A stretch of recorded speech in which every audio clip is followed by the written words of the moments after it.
And now we will tee up the Stanley Cup Finals. So starting with the Colorado Avalanche, they've had a good chunk of time off now after sweeping the Edmonton Oilers in the Western Conference Finals. What an addition Artturi Lehkonen has been for this team. The second year in a row with two different teams. He scores the game-winning goal to send both teams to the Stanley Cup Finals. Cale Makar, unbelievable. Nathan MacKinnon, unbelievable. Darcy Kemper looks like he's going to be back and ready to go for this series. Then over to the Tampa Bay Lightning. Beat the New York Rangers in 6 games. They lose the first 2, which was kind of a surprise out of the gate. And then Andrei Vasilevsky does what he does. He locks it down, and they win 4 straight and win the series, and they're off to the Stanley Cup Finals for the 3rd year in a row. So a thought on both of these teams, and then your predictions for this Stanley Cup Finals. Case, we'll start with you, man. Yeah, it's going to be exciting, and it's going to be hard to predict. I mean, you've got the best team in the West in the regular season and now in the playoffs, and then you have the 2-time Stanley Cup champ coming out of the East after beating some pretty good teams. I think that when you say that, you have to start thinking kind of outside the box when you're going to try to predict who's going to win here. And I've got a couple reasons why I think that Tampa Bay is going to complete Nate Gagne's fantasy name and be the Tampa Bay Three-Peats. I think they're going to do it in 6 games too, because by time Colorado is able to adjust to the way Tampa plays, their decor and their goaltending, I think it's going to be too late, and Tampa will win it at home in Game 6. So a couple things here that I want to point out. So first time Colorado has been matched depth-wise on superstars, and that cannot be said with Tampa Bay after the first round. Toronto can match them depth-wise on superstars. Colorado, I say depth-wise because they've just played Edmonton and they got McDavid and Draisaitl. But after that, it starts getting a little bleak in Edmonton, whereas Colorado is just a plethora of superstars, Makar and Landeskog and Rantanen and McKinnon. It's unbelievable. Well, Tampa Bay can match them here. Another thing that Colorado has not seen yet in this playoffs is a goaltender like Vasilevsky. I mean, there's no other goaltender like Vasilevsky, but they haven't even been close. There's been Ingram and Rittich, then split goalies in St. Louis, which is never a good sign in the playoffs. And then Edmonton, Mike Smith, who was good, but he's not even on the same planet as Vasilevsky in my mind. So they have not seen that yet. And then another thing is they have not seen a decor like this yet. They played Nashville, who, it's good, not great. It's not what they used to be, and it's certainly not Tampa Bay. St. Louis, again, another good, not great decor there. They've lost a few big pieces on the blue line. Pietrangelo for one. Ever heard of him? And then the Edmonton Oilers. We rag on their decor all the time, and they picked them apart in that series. So they have not seen a decor like this. They have not seen a goalie like this, and they are matched on superstar talent. So I'm going to go with Tampa Bay because they've got it. They've got everything. Yeah, Case, a lot of good points there. Before I get to my prediction, I just wanted to ask you guys, do you think this is the best final we've seen since 2011? Like, for me, when I go back and look through all the finals appearances that we've witnessed and watched, dating back to the salary cap era, the beginning of the salary cap era, I can't find a more intriguing final than these two teams, because like you said, Case, this is best on best, and we haven't seen this in a long time. And I think the last time we did was in 2011 when Boston took down the Vancouver Canucks. So that's a good series. I can think of a couple that I really enjoyed, like LA and the Rangers was a very good series. That was an exciting one to watch. Nashville was a fun one too. Nashville, good, mostly because of the crowd in Nashville and then the talent in Pittsburgh.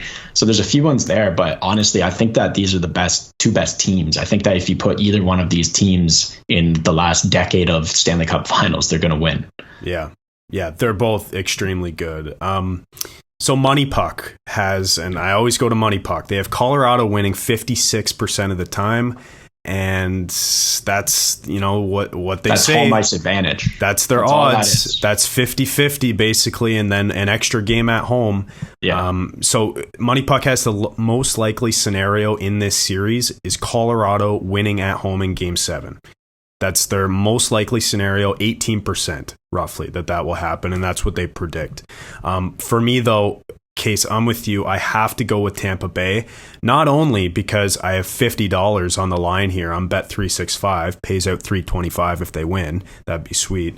But just because I just think they're better for a lot of reasons. So let's get into it. Offensively, I think actually Colorado has the edge. Despite Nazem Kadri being out, they've scored a ton more goals than Tampa Bay has, and they have the best goal differential in the playoffs right now by a shit ton. Like this team can score goals, and I think not only does that come from their forwards being so good and so deep, like guys, they have 5 guys who are over a point per game right now. But it also goes back to their back end too, who generates a shitload of offense. Whereas I think Tampa Bay's back end is better, in my opinion, but is just better defensively and more specialist types. Like you've got a Zach Bogosian, who they dress 7D, and Bogosian just kills penalties basically. And they've got a lot of specialists who do a lot of stuff, in exactly what they do best. So I think for that reason, Colorado has the edge up front because they score more. But if I could just jump in before you get before you get away from the offense, is I agree that Colorado has the edge here, but there's one thing that is kind of missing in my mind in Colorado, and those are like gamers, and that's, I mean, Lehkonen has become one of those, that's for sure, but I'm talking about like Pat Maroon and Corey Perry and like. You don't count Palat as a superstar all the time, but that's a guy you just always have to watch in the playoffs because he scores some massive goals all the time. Like there's so many gamers in Tampa Bay and depth wise. So that 100%. Like you have to split up the offense in my mind in 2 categories with these 2 teams. You could do it all playoffs, except with these 2 teams, you got to go like top end scoring versus voodoo playoff nonsense in Pat Maroon. It's crazy. Guys who step up to the plate. That's a really good point, because you know how I mentioned Colorado has 5 guys who are a point per game? Tampa Bay only has 1. It's Nikita Kucherov. Palat isn't a point per game. Stamkos isn't a point per game. Victor Hedman isn't, but they just have so many guys who do the right thing. And one of my favorite players, because you hate to play against him, is Anthony Cirelli, because he just is so effective at shutting down offense. Another gamer. Exactly. So Ross Colton. Just keep going with this team. They've got Nick Paul. Many guys. And Nick Paul too. They've got so many guys who just know how to get it done. And yeah, so offensively, like I think in terms of pure goals, Colorado could outscore Tampa Bay in this series, just like Toronto did in round 1, but that doesn't mean you're going to win the series. No. Because I think, as much as Colorado scores, I think these games are going to be low scoring affairs because, first of all, it's a Stanley Cup final. It's always low scoring. It's not run and gun offense. Teams get, everybody's working their tail off and playing extremely hard defensively and everything. But also, that's how Tampa can beat you. They can outscore you, or they can shut you right down. And I think it's going to be a bit of a combination of both, but I think there's going to be more shutting down. I think the first game will be over 8 goals. You think so? And then it will be like very tight for the rest. Yeah. I mean, I could see that just as they feel each other out and kind of, adapt after that. Okay, that's offense for me. Defense, and that's kind of how I've done it for our predictions. I do offense, defense, goalies, whatever, and then special teams I threw into. Defense, edge Tampa Bay. Like, no question. You guys, like, no one can argue that. I already mentioned I think that Colorado scores more from their back end, but Tampa dresses 7D regularly. They all do a specific task. They all play with each other. Like, and they're all really good defensively. So, like, there's not a single guy on that back end who I'd be worried to have out on the ice against any of Colorado's top guys. And that's saying something if you're playing 7D in a game. Yeah. Like it's pretty crazy. Goaltending, I gotta give the edge to Tampa Bay, even though, Francouz has been pretty good and they're expecting to get Kemper back, who had a really good regular season this year. It's just like, how can you go against Andrei Vasilevsky? He's the best in the world. Yeah. Like, if Vasilevsky were to retire today, he's a top 5 goalie of all time, in my opinion. Wow. Yes, I agree. One thing to bring back that we've talked about before is this decision about goaltending too. Like, I hate going into a series with having to make a decision on who's going to be your goalie. Do you stick with Francouz because he's been like dynamite, or do you go back to Kemper, who might be back from injury? Is he fully 100%? It's in the air. Whereas Tampa Bay is going with Vasilevsky. That it's 100%. You don't have that worry in your mind. You don't have that worry as a player, as management, as coaching, anything. There's really something to be said there. Well, Case, we were saying this before we started recording. Like, I've noticed this playoffs that you're only as good as your starting goalie. And that's not me saying that like Jack Campbell wasn't good in the first round or whatever, because, he was okay and Vasilevsky was okay in the first round. But you've just seen so many goalies just carry their teams. And we saw it last year with Carey Price too. And like, you're only as good as your starting goalies. So. Yeah, and that's why the Rito St. Lawrence Kings never won anything. Oh, goddamn. Rude. Okay. Last thing I wanted to compare for these two teams was special teams so far in the playoffs.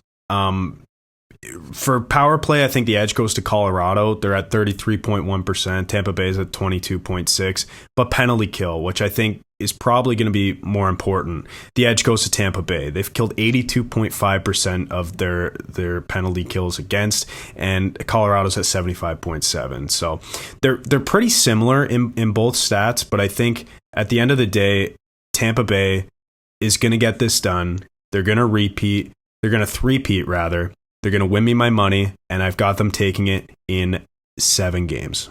Okay. Well, I'll tell you one thing they have to do, talking about special teams, is smarten up. They've been taking a lot of penalties this year. So yeah, they have. So their opponents, though, I was looking at that earlier. Like, they're one of the most calls for and against in the playoffs this year. I think they're number 2. Corey Perry draws 4 penalties a game. Yeah. They also played Toronto in the first round, which Toronto took way too many penalties in that series, which added to it for sure. Yeah. No, I mean, great points by the both you guys, and Tampa Bay has had the harder path. Like, as you guys pointed out, Colorado has had 2 sweeps out of their previous 3 series in this playoffs, and Tampa Bay went to a game 7 in round 1, and then a very good second round series for them. I'm blanking out here. Who did they play in the second round? Florida. Yeah, Florida. That's right. Sweeping the Panthers. The Battle of Florida. That wasn't even a battle. Yeah, exactly. That's why I blanked out, because the Panthers just weren't there for that series. But yeah, I mean, 1 sweep for them, and then the Rangers gave them a scare early on, but they just have that ability to pull it all together and to shut down the opponent. And I think that this is what this series comes down to. It's who can out goaltend and out defend the opposition. And that's the Tampa Bay Lightning. I've bet against them before. I'm not going to do it this time. As much as I would love to see Makar and McKinnon hoist that Stanley Cup in Colorado, they deserve to be here. I mean, there's no question about it. They're a phenomenal hockey team. How can you go against the Tampa Bay Lightning and that goaltender and that defense that just shuts you down? I think Colorado, like you guys said, is the more skilled, faster team up front, but Tampa Bay just has that ability to shut you down, and they don't get down on themselves. They know exactly what to do and how to do it. And so I can't go against them. But it's going to be a phenomenal series. I should mention as well, just some question marks I have with Darcy Kemper. I ultimately do think that he has to be your guy. If he's healthy and ready to go, and you're Jared Bednar, you have to go to him game one. Is he healthy? He's ready. Is he ready? Do you know? I don't know if he's supposed to be. Okay. He's supposed to be back for the series. Like, I don't know. Like he's going to be ready for game one, but it sounds like he is back and ready to go. So, Tampa's Tampa. Like, there's been a saying this playoffs. Oh, they got Tampa'd again. Like it's a real thing. And so I'm taking the Lightning in 7 games to complete the three-peat.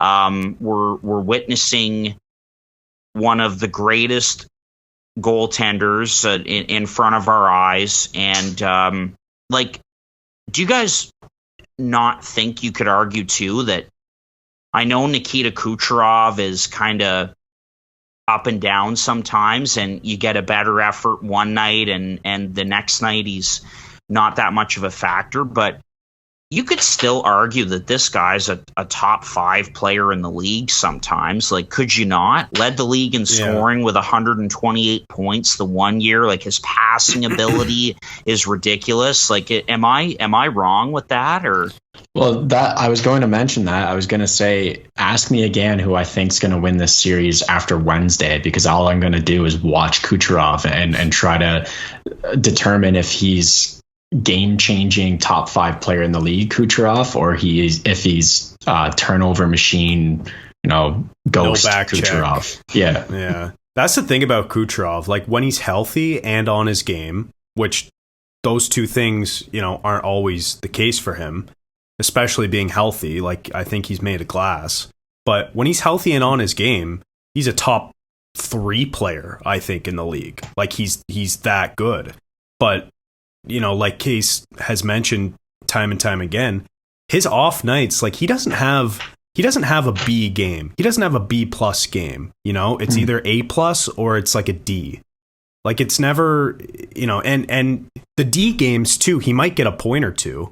Oh, he'll score. Yeah, but he might cough up 3 up the middle and then not back check for a 4th goal against or something, Yeah, he'll be a nightmare and then late in the second period score a beautiful goal. And it's like, God, just keep doing that. Anyway, I just think that is what this Stanley Cup final comes down to, is who can out-defend and out-goaltend the opposition. And in regards to that, I have to give the edge to the Lightning. So I think it's going to come down to whatever team scores more goals than the other team on each given night. Yeah. Well, yeah, because you have to clarify on each given night, because you can't say in a series, because I genuinely think that Tampa could lose the goal scoring in this series by 5 goals and still win. But again, the point that Case made, and it was a really good one. I heard that on another podcast earlier today, is that this is Colorado's first real test. They're facing a legit superstar goaltender for the first time in these Stanley Cup playoffs. So it'll be interesting to see how this talented forward group responds to that. You know what? You know what's crazy is, in this whole conversation we've been having, we've only kind of skimmed the 2 players who are going to miss time up front, and that's Kadri and Point, for their respective teams. I think Colorado misses Kadri a hell of a lot more than Tampa misses Point. Yeah. Like, I think... Well, I don't think that Tampa's going to be missing Point. I think he's going to be back, for one. But continue, Chad. So. Yeah. So I'm not saying that Kadri's the better player. I think Point is, and I think that's fairly obvious. But Tampa just is so deep, and their system is just adhered to by every player in the same way. Like, they just play such a strong team game where, you could plug in Nick Paul, who's playing 3C right now, as their second line center, and I don't think this team skips a beat. Like, I think they're that good right now when they're on a tear, when everything's going right for them, as it has been this playoffs. They've been tested a bunch of times. I just think, they're really not going to miss Braden Point, even though he's such a game-changing player, because they have so many other guys who can do the same thing. If I can jump in really quickly, yes, absolutely, I agree. I think that Colorado misses Kadri a lot more than Tampa Bay misses Braden Point. And Case is right. It looks like Point is going to be able to come back here. But we talked about Anthony Cirelli before, and it's like you have that guy who just elevates and can take that spot. Or if it's Nick Paul, they don't skip a beat. But what I do have to say about the Avalanche and missing Kadri, I will say though, JT Compher has really stepped up, and he's been excellent in his absence. So I wanted to quickly mention that on the Avalanche side of things. Yeah, just with Tampa Bay and kind of the point that Chad's making here, that the last 3 years of playoffs, they've just been the next player up. Yeah. And that's how they've built this team. It's the next player up. Kucherov's having an off night while Braden Point's going to win the game winner. Braden Point's hurt. Nick Paul is the man now. It's like, it's just the next guy up every single time. Yeah. Yep. In every position. That's yeah. And here's the quote from Cooper too about, whether or not Point is going to be back. He said, "I don't know about the probability of game 1, but it's extremely probable that he'll play in this series." Whereas Kadri, on the other hand, Colorado hasn't ruled him out officially, but I think it's a literal broken thumb, right? So I think it's pretty unlikely that he comes back in the Cup final here. He had surgery on it, and that's going to be really tough to play with. Yeah. And like shooting the puck in particular. Yeah. I mean, how do you do that with a broken thumb? I mean, he's an NHL hockey player though. Yeah. He could have a broken spine and he might play. Yeah. Like I'm not a doctor. I'm just saying I think it's pretty unlikely he comes back, especially compared to Point, who it sounds like he might even play in game 1, and it's not confirmed yet, but yeah.